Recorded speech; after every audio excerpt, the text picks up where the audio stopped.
Mi nombre es Karen Elizabeth Luna González, nací en Guadalajara y actualmente soy egresada de la generación 2014-2019 de la Escuela de Conservación y Restauración de Occidente. Y actualmente me encuentro trabajando en un taller de conservación y restauración, se llama Mostachi, y es bastante interesante porque no solo abarca la parte de la restauración y de la conservación, sino que intentamos sacar un poco más de estas áreas del diseño y otras cualidades.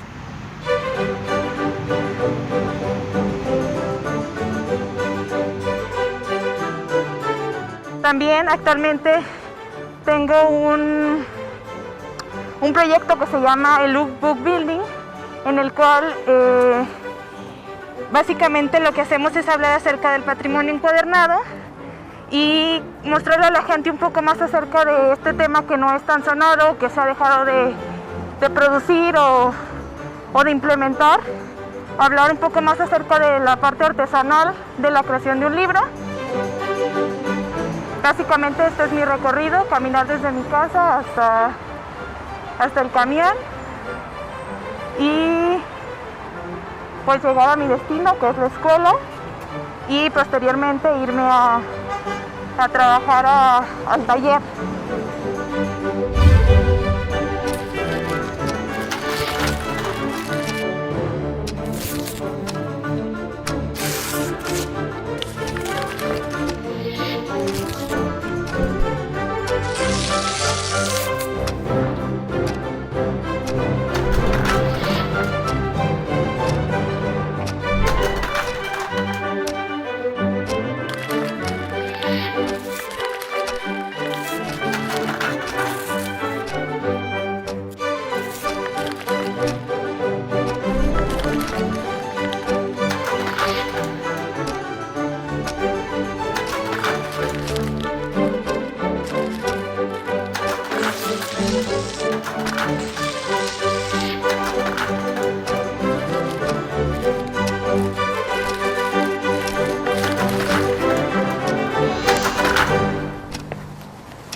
Y bueno, como parte de ser egresado, muchas veces se presentan situaciones en los talleres en los que los profesores nos piden ayuda. Entonces nosotros venimos a pedirles, a mostrarles y ayudarles, apoyarles con lo que necesiten acerca de los temas que nosotros ya vimos, en este caso un cañón que vamos a ver el día de hoy y el cual tiene algunas cosas por intervenir. Ya llegué. Hola. No te puedo abrazar. De lejitos. Déjame cambiar. Los proyectos en comunidades son espacios formativos muy relevantes para los estudiantes de la licenciatura en restauración.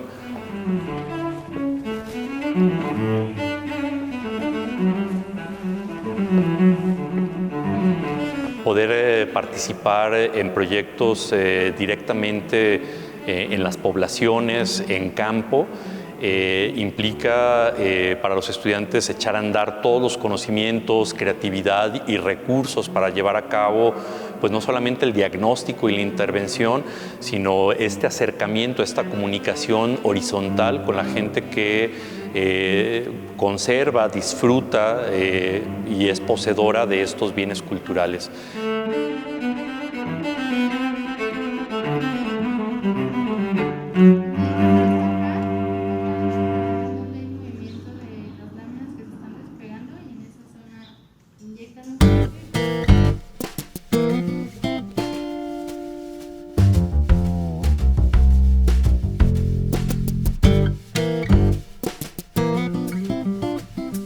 Nosotros por lo general utilizamos equipo o herramientas que nos protejan, sobre todo porque en este taller trabajamos con muchos materiales como químicos o algunos solventes que pueden pues no solo dañar nuestra piel, sino también nuestra ropa. Entonces por lo general procuramos traer todo el equipo adecuado. En esta ocasión también utilizaremos máscara de gases porque vamos a utilizar algunos solventes que pues pueden dañar en alguna ocasión nuestros pulmones a lo largo del tiempo, entonces mejor protegernos con overol y con máscara, botas de protección también.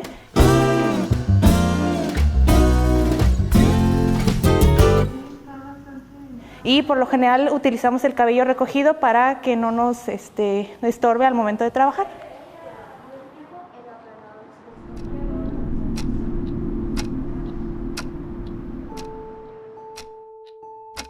Como ya hemos dicho, el siglo XX fue uno lleno de cambios, de desarrollos tecnológicos, de avances en medicina, de vanguardias artísticas. También fue el fin de la esclavitud en los todavía países subdesarrollados. También fue el siglo de la primera gran ola en pro de la liberación de la mujer de manera global. Y por supuesto, de abominables regímenes totalitarios que llevarían a Occidente a 2 guerras desastrosas para la humanidad.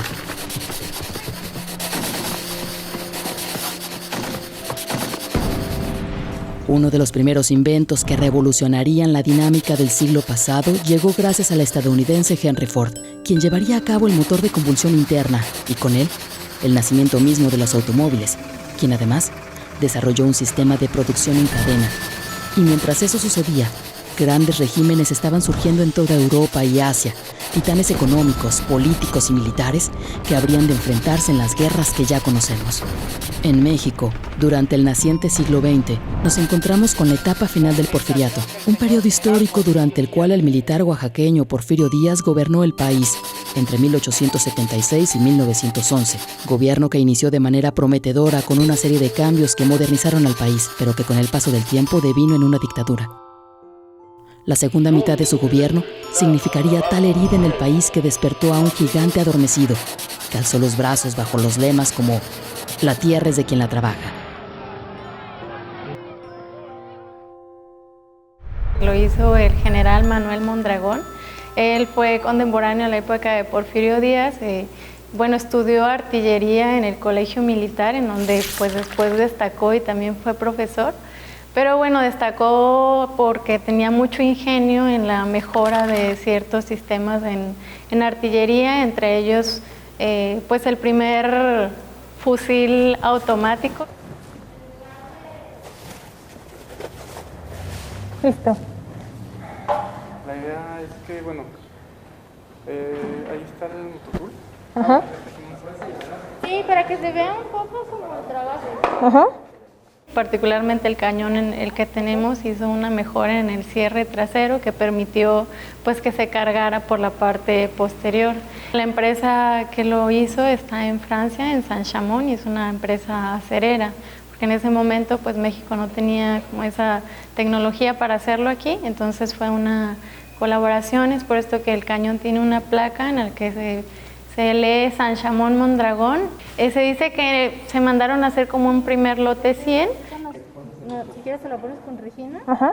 Trabajenlo sobre todo aquí al centro para que no brinquen. O sea, la idea es para la grabación. Ok. Pues que la tengan aquí. Ajá. Fue un diseño que, fue a partir de la época de Porfirio Díaz, pero también se fue utilizando después, particularmente en la Revolución, tanto en el bando revolucionario, tanto como en la resistencia. Entonces, este cañón se utilizó mucho en esa época, incluso también en otras partes del mundo, y pues es famoso y es conocido como la cucaracha, porque justo pues por su origen mexicano. Pero bueno, hay varios en varias partes del mundo. Les voy a poner estos acá. Regina, que si te pones por favor.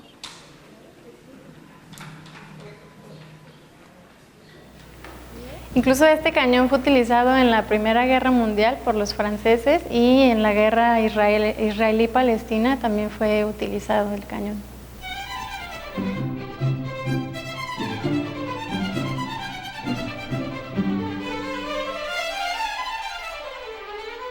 Yo me enteré primeramente de la carrera. Fuimos una vez a Guanajuato, a Dolores, y estaban restaurando la iglesia. Entonces yo le pregunté a mi mamá, bueno, ¿y esto pues qué es, no? Y me dice, creo que son restauradores. Y entonces ya dije, bueno, pues restauradores. Y ya cuando llegó la hora de hacer trámites a la universidad dije, a ver, busco una escuela. Y da la casualidad que encontré la ECRO aquí en Guadalajara.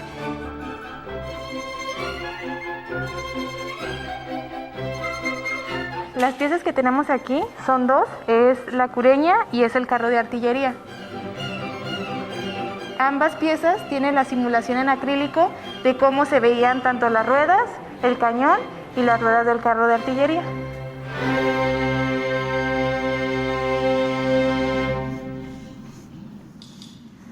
Nosotros tenemos la número 17, entonces no sabemos cuántas piezas con exactitud fueron, pero pues la número 7 es un número bajo, entonces eso quiere decir que tenemos una pieza bastante importante. Es de 1903, la cureña, y creemos que también el carrito de artillería. Y bueno, también algo importante es que este cañón fue tan importante y fue tan relevante. En México, la historia de la restauración se remonta a la creación del Instituto Nacional de Antropología e Historia en 1939.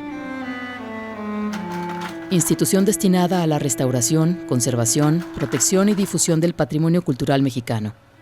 Esto, entre otras cosas, a raíz de la necesidad de profesionalizar la restauración de los bienes históricos, lo que daría paso a la creación del Centro de Estudios para la Conservación y Restauración del Patrimonio Cultural, que después se convertiría en la actual Escuela Nacional de Conservación, Restauración y Museografía. Tomando en consideración la gran necesidad de la conservación en todo el país, fue creada la Escuela de Conservación y Restauración de Occidente desde el año 2000. Desde entonces, la misión de conservar nuestro patrimonio ha tenido un papel altamente relevante en la discusión cultural del occidente de México. Pues todo inició porque estaban haciendo remodelaciones en el mercado municipal de Tepic, Nayarit. Entonces, al estar haciendo trabajos de recimentaciones que se encuentran durante la excavación, pues con estas dos piezas. Entonces el Centro INA Nayarit acude, pues nos avisan que son piezas de artillería, pero no sabemos las dimensiones ni la problemática.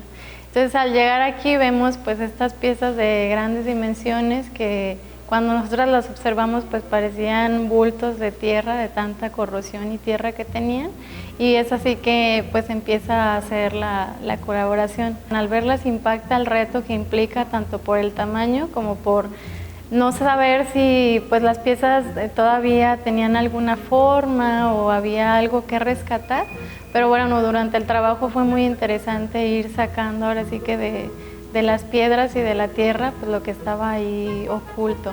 Por lo regular durante la carrera intervenimos pues materiales delicados como es la pintura de caballete, el papel o la escultura, y llegar a metales implica pues un cambio en esa sensibilidad, porque aunque siguen siendo materiales históricos y en los que hay que tener cuidado, pues implica un trabajo mucho más rudo. A los alumnos les implicó usar mototool, usar incluso limas y herramientas rotativas mucho más que parecieran agresivas, pero con toda esta reflexión de los límites de la intervención y con esta sensibilidad de hasta dónde limpiar y hasta dónde no.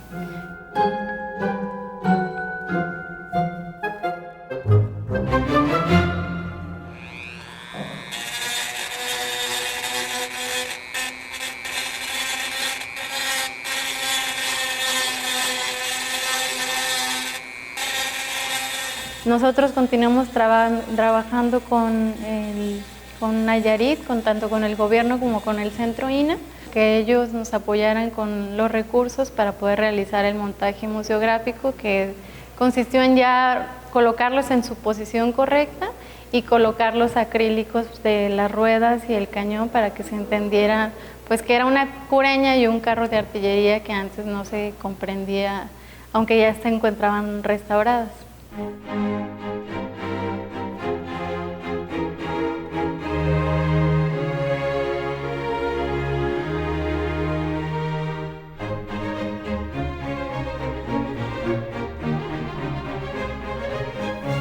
Bueno, las prácticas de campo son fundamentales en la formación de restauradores porque es una experiencia que les sirve mucho a los chicos para poder consolidar todos los conocimientos que adquirieron en aula, no solo los conocimientos prácticos, técnicos de la restauración, sino el hecho de salir y acercarse a comunidades, tener un contacto más cercano con otro tipo de patrimonios, incluso geografías, conocer más a fondo pues, otros tipos de bienes culturales que a lo mejor no hay en su ciudad o en su región. Entonces consideramos que es muy importante y también desarrollan habilidades, por ejemplo, de trabajo en equipo, que son tan importantes en la restauración.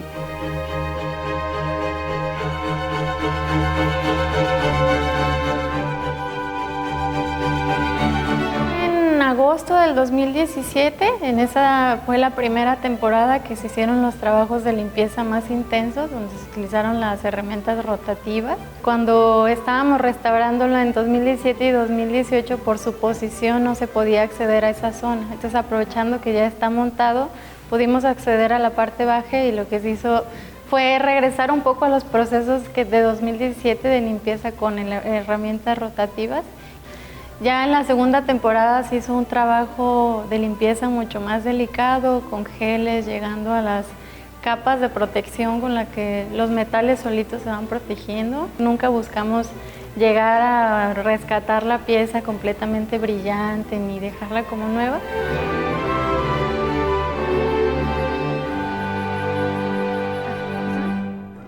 ¿Listo? Te lo detengo y si quieres...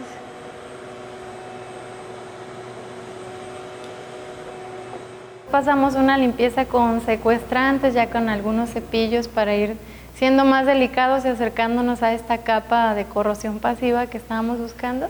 Y después aplicaron un tratamiento de pasivado del metal y ahí ya como que queda el metal pues un color homogéneo y la superficie ya queda estabilizada.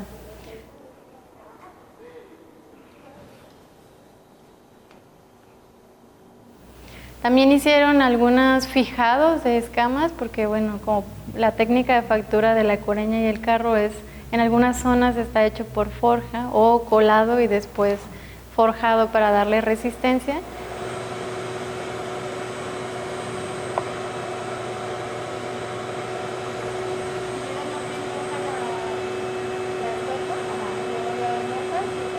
Este proceso, tanto el del ácido tánico como el de la cera, es para evitar la corrosión, porque normalmente el hierro tiende a corroerse y a volverse rojizo. Entonces nosotros lo ideal es que se mantenga en este tono oscuro. Hay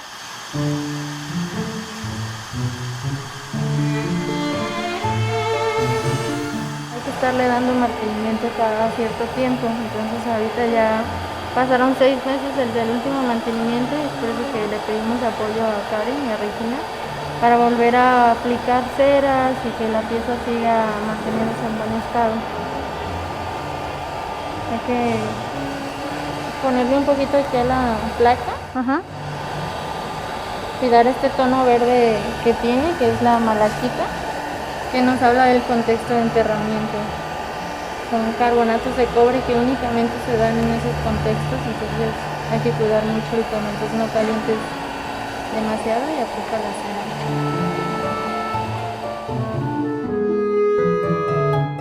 Lo que podemos notar es que entre más caliente está la superficie, es más fácil acomodar la cera o aplicarla, hacer la aplicación, porque se va como mantequilla.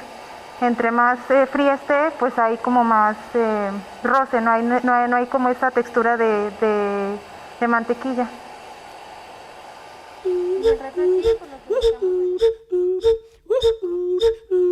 Una de las lecciones más importantes, si no es que la más importante del trabajo que realizan los restauradores para preservar los objetos que integran nuestro patrimonio cultural, es que lo verdaderamente importante de la restauración no son los objetos, sino las personas para las que esos objetos son importantes. Esta dimensión de la restauración se vuelve visible cuando los restauradores tienen oportunidad de interactuar de manera directa con las personas, que son los verdaderos depositarios de ese patrimonio, algo que ocurre especialmente en el trabajo de campo. A diferencia del trabajo que se desarrolla dentro de los talleres o el laboratorio, los proyectos de restauración que se desarrollan in situ suelen implicar una convivencia mucho más cercana y cotidiana con las comunidades.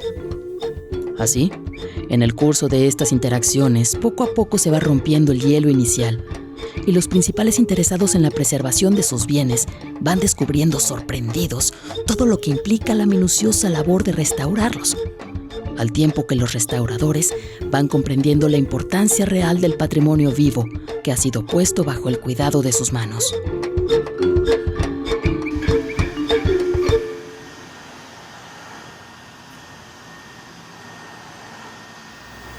Lo que quisimos hacer fue realizar el montaje aquí en el sitio, que se conservara en la ECRO el montaje para que vieran las piezas ya terminadas, y esto acompañado de una serie de charlas que estuvimos dando y queremos seguir dando en torno a la restauración de las piezas, tanto lo que implicó a los alumnos como lo que hemos hecho en colaboración con el gobierno de Nayarit y el INAH Nayarit.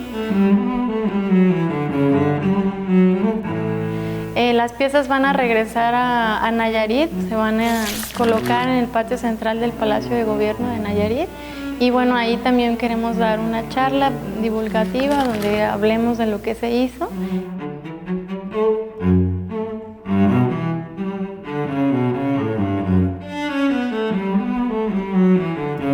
Durante los trabajos de extracción, la gente de Nayarit se enteró de este hallazgo y estaban muy emocionados por esas piezas, por lo que representan.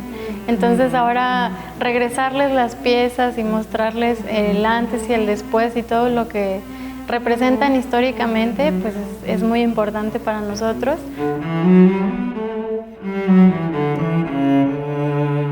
Dejar nuestro granito de arena en Nayarit con unas piezas tan emblemáticas, pues deja a la ECRO como esta contribución, que la ECRO es formadora de restauradores, pero también de restaurar el patrimonio de la sociedad, entonces devolverlo a los nayaritas que están como en espera de sus piezas, le da también como ese valor social a la escuela. Pues bueno, sí. Mañana pues. Sí. Gracias, con cuidado. Sí. Ya cualquier cosa pues me dices, ¿no? Ok. Sí.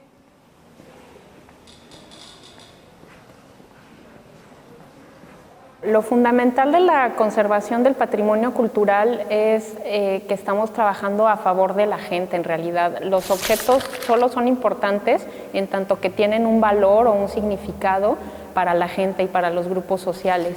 Y esos significados son justamente los que dan pues, sentido de cohesión social, dan identidades sociales, etcétera. Entonces, en la medida en que nosotros no perdamos de vista eso, estamos dándole un sentido a la conservación. No estamos trabajando nada más por los objetos en sí mismos, sino a favor de los valores y de los significados que contienen esos objetos.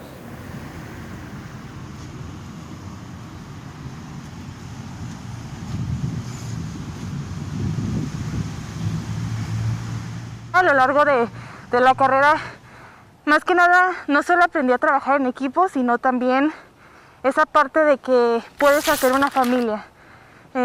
Las personas se pueden convertir en parte de tu familia, en parte de ese vínculo, porque pues pasas muchos días con ellos, muchas horas, comes con ellos, duermes con ellos en las prácticas.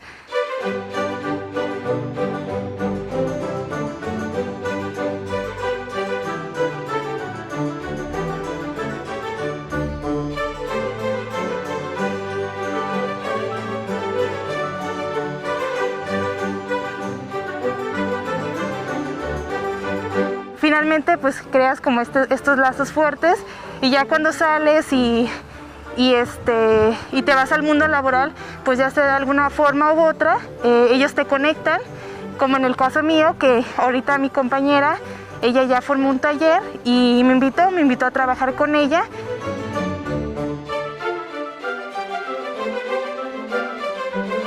A la hora de estar en la carrera, no solo generas conocimiento, sino creas vínculos, y estos vínculos te llevan a tener pues un trabajo o algo más estable.